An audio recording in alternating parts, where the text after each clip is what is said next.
তুমি আমার একটা কথাও শোনো না, শুধু নিজের কথাই ভেবে যাও। আমার অনেক খিদে পেয়েছে, তাড়াতাড়ি যাও, সেই ভালো ভালো খাবারগুলো নিয়ে এসো। না, এই বইয়ের জ্বালায় তো আর বাড়িতে টেকা যাবে না। এ তো খুব অশান্তি লাগিয়েছে খাওয়া খাওয়া করে। বইয়ের খাওয়ার জ্বালায় বাড়ি ছেড়ে পালাতেই হবে। কি হলো, ঘটের মধ্যে এভাবে দাঁড়িয়ে আছো কেন? শুনতে পাচ্ছ না? যাও বলছি, আমার জন্য খাবার নিয়ে এসো। বিরিয়ানি যদি না পাই খুব খারাপ হয়ে যাবে কিন্তু, বলে দিচ্ছি। আরে ধুর, সারাক্ষণ শুধু খাওয়া খাওয়া খাওয়া। এত বিরিয়ানি পাবো কোথায় আমি?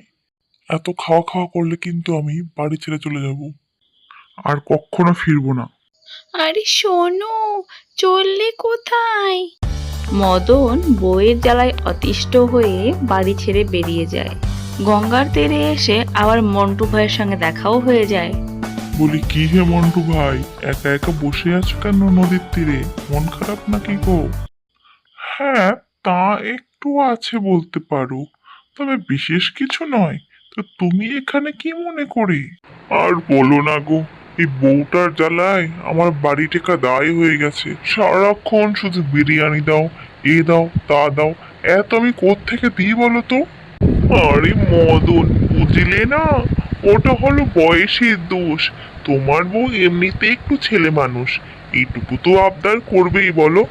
এতেই রাগ করলে চলে? আরে দূর মশাই, এই একদিন দুদিন হলে আবদার মেটানো যায়। রোজ রোজ যদি আবদার করে আমি কোত্থেকে মেটাবো? একেতেই ব্যবসার হাল ভালো নয়, তার উপর আবার এত অশান্তি। আমার আর সংসার থাকতে একদম ভাল লাগে না। আচ্ছা ঠিক আছে, কয়েকদিন তোমায় বাড়ি যেতে হবে না। তুমি বরং আমার বাড়িতে থেকে যেও। আর আমার বাড়ির সামনে বেশ কিছুটা জায়গা আছে, সেখানে তুমি কিছু একটা দোকান করে নিও। বউয়ের থেকে কিছুদিন দূরে থাকলে বউ একাই ঠিক হয়ে যাবে। তারপর দুজনে হাঁটতে হাঁটতে মন্টুর বাড়ির দিকে রওনা দেয়।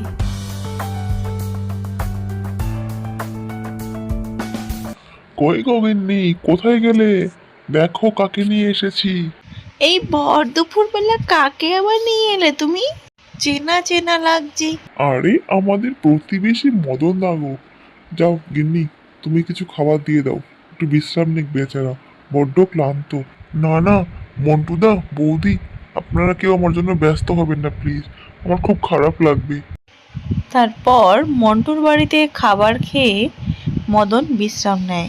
আচ্ছা তুমিই বলো তো, বউয়ের সাথে রাগ করে কেউ কি বাড়ি ছাড়ে? এ কি পাগল? যাই হোক, বাদ দাও। ও যখন কাজ করতেই যায়, তাহলে তুমি আর ও মিলে আমাদের বাড়ির পাশে জায়গাটায় একটা বিরিয়ানির দোকান খুলে ফেলো, বুঝলে? যেমন কথা তেমনি কাজ। পরদিন সকালেই মন্টু আর মদন বিরিয়ানির দোকান নিয়ে বসে পড়ে। মন্টুর বউ বিরিয়ানি রান্না করে দিত, আর মন্টু আর মদন সেগুলোকে বিক্রি করত। একে একে গ্রামের প্রায় সকলেই মন্টু আর মদনের দোকানে আসতে লাগে। এভাবেই ধীরে ধীরে মদন আর মন্টুর বিরিয়ানির কথা চারিদিকে ছড়িয়ে পড়ে। কি রে, পাশের গ্রামে বিরিয়ানির কথা শুনেছিস? সবাই তো খুব নাম করছে, খেতে নাকি খুব ভালো। বিরিয়ানির কথা শুনে মদনের বউ শুয়ে শুয়ে ভাবে, আচ্ছা, সবাই যখন এত বিরিয়ানির নাম করছে, নিশ্চয়ই খুব ভালোই বানায়। কাল সকালে বরং একবার গিয়ে দেখে আসবো।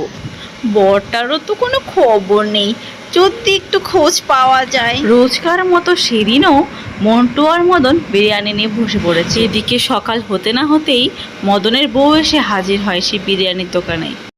ও, আমায় বিরিয়ানি খাওয়ার ভয়তে তুমি এখানে এসে লুকিয়ে বিরিয়ানি বিক্রি করছো? তুমি বাড়ি থেকে চলে আসার পর আমি একদিনও বিরিয়ানি খেতে পাইনি। তুমি এখানেও চলে এসেছো, আর আবার সেই বিরিয়ানি? উফ, আমি পাগল হয়ে যাব।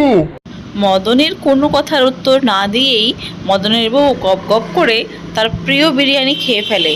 এই সব ঘটনা মন্টু দাঁড়িয়ে দাঁড়িয়ে দেখে, কিন্তু কিছুই বলতে পারে না।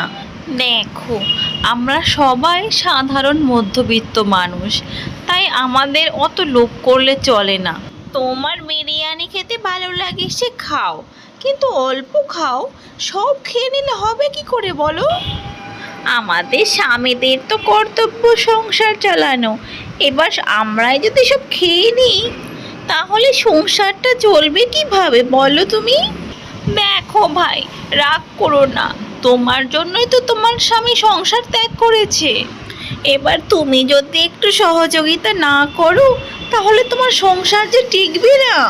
হ্যাঁ গো দিদি, আমি আমার ভুলটা বুঝতে পেরেছি, তুমি ঠিকই বলেছো।